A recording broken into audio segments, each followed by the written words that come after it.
We're here at the Brady Squash Center in Payne Whitney Gym with the head coach of Yale Squash, Dave Talbott. 26th season coaching the Yale Squash program, started with the men and now do both the men and the women after your brother Mark left to do some good work at Stanford. Right. Yeah, thanks, Ron. This is great. Fun to do this with you for a minute. Yeah, it's my 26th season. Mark followed Dale Walker and did the women here for, I believe, 6 seasons, maybe 7. And then this is my 5th season when he left to start the Stanford women's program. They took the program varsity, build a facility. He was really excited to go out there and be the first coach of, Stanford varsity women's squash. And great move for the family. And so I took over the women. I just started my 5th season with the women. The year he left me a great team, and we were fortunate with his first and then my 2 in a row. That team won 3 national championships. So anyway, he's doing great out there, and I'm having a great time doing both teams. Yeah, both teams this year started in the top 5 in the national rankings. That's always an exciting way to start a season.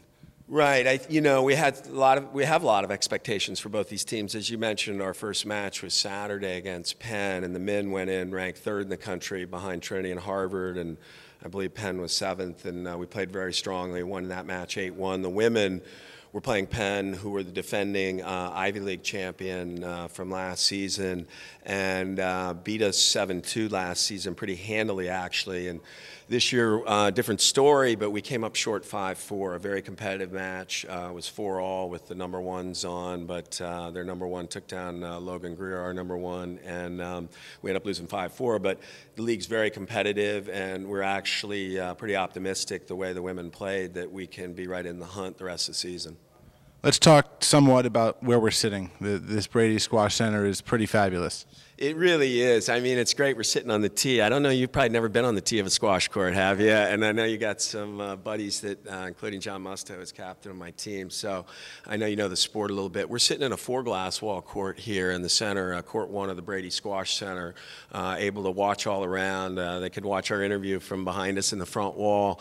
This was the first permanent 4-glass wall court in the country, and it's all a result of what you just alluded to, the Brady Squash Center, which was a facility opened in the year 2000, initially led by Ted Shen, and then Nick Brady came and really was a difference maker to build a 15-court facility. We're in the number 1 court, considered the best show court in the world, permanent exhibition court, and many consider the best facility in the world.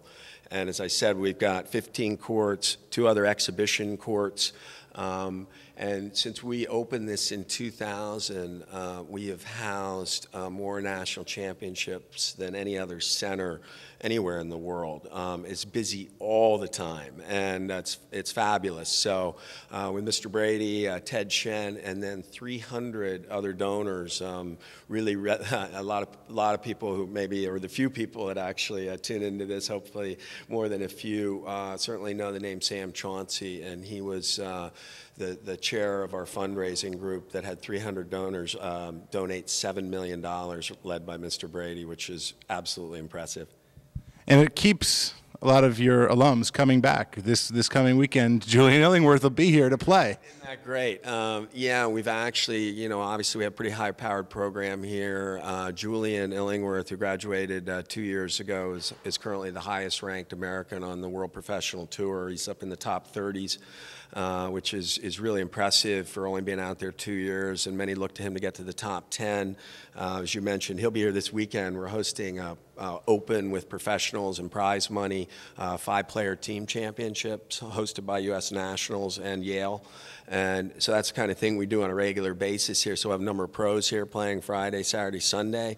And Miranda Ranieri, based on her schedule, is actually still up in the air where she can play this event, who graduated last year as our captain in 2008, was intercollegiate champion, won the event down at Navy last March, is out playing professionally as well, and just had a couple qualification wins to get in main events in very impressive fashion. So that's exciting. So on all fronts, and a ton of juniors, amateurs in our inner city program. Yeah, let's talk about Squash Haven and community outreach that goes involved with this. Absolutely amazing. We run one of the most impressive community outreach programs amongst many, many at Yale, and Yale's been an awesome partner.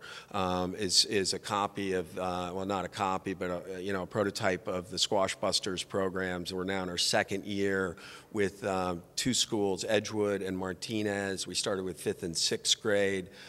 It's 5 days a week with many field trips on weekends. Involves we're up to 42 kids now.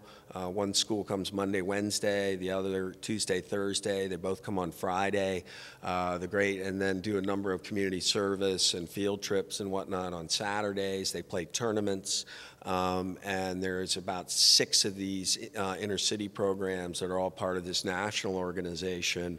And we're very fortunate. Julie Greenwood left Williams College, 10 years as a head coach there at age 32. She'd already been a head coach for 10 years. Squash and tennis came to run this program. And we now have a full-time academic person, another part-time academic person, and also our teams do all the squash from 3 to 4, and then Yale tutors help us from 4 to 5:30 in the classroom. So really fabulous program. It's all made possible through this fabulous center. You come from a Yale family. What does it mean to you to now be one of the most tenured of all the Yale coaches? Well, we were joking before. I mean, seriously, my grandfather was captain of the Yale football team in 1914. I had an uncle who came here and played football. My father swam for Bob Kippeth in the 40s, and I came in 1983 not knowing that I would be here more than, say, 5 seasons. I was on the pro tour. I was 30. I was playing. I didn't know that I really wanted to coach, and we're sitting here 26 years later, and I sometimes have to pinch myself. It's been an incredible ride here. I've been through the transition from hardball to softball to building this facility to watching the growth of the game on all fronts, and to be able to have been part of the Yale community. It's really about the kids and the players. My relationships, all my best friends are my players, and I have this incredible network out there that I never dreamed I'd have, and I never thought I'd be here, sitting here this long, and I'm very pumped. I've got 2 young assistants that bring me a lot of energy, Gareth Weber from Wales, Pam Saunders, who just started with us this fall from Zimbabwe, who is head coach at Mount Holyoke after captaining Trinity, and Gareth's a fine national player in his 5th year with me. So I have the best of all worlds of sort of my experience of being here all these years, but I have 2 great young players to really push the kids on court and bring that energy on that end. So I feel like I'm very fortunate. Well, your assistants are international, and let's talk about that for a second, because these flags in the Squash Center are not for decoration. They represent countries that Yale athletes have represented. Yeah, great point. As we look around here, I don't know how much you'll see them on this video, but you can certainly see them on our website. Numerous flags from all the kids who played for us for the last 25 to 30 years. And I was commenting to you before that we usually have somewhere between 8 and 10 countries represented. It's as everybody who knows squash know, it's a huge global game. All the teaching professionals, a lot of teaching professionals are internationals over here, and it's really a game played in every corner of the world. And so we're able, through not only Yale's reach for globalization, we're one of the sports that can really go out and get the best and the brightest from all these different countries and create an awesome melting pot right here at the center that really goes along extremely well with Yale's mission, as well as putting a lot of good players out there. All right, well, Coach Dave Talbott, thank you very much. Ron, thanks. It's great. I love listening to you about Yale football and the other sports.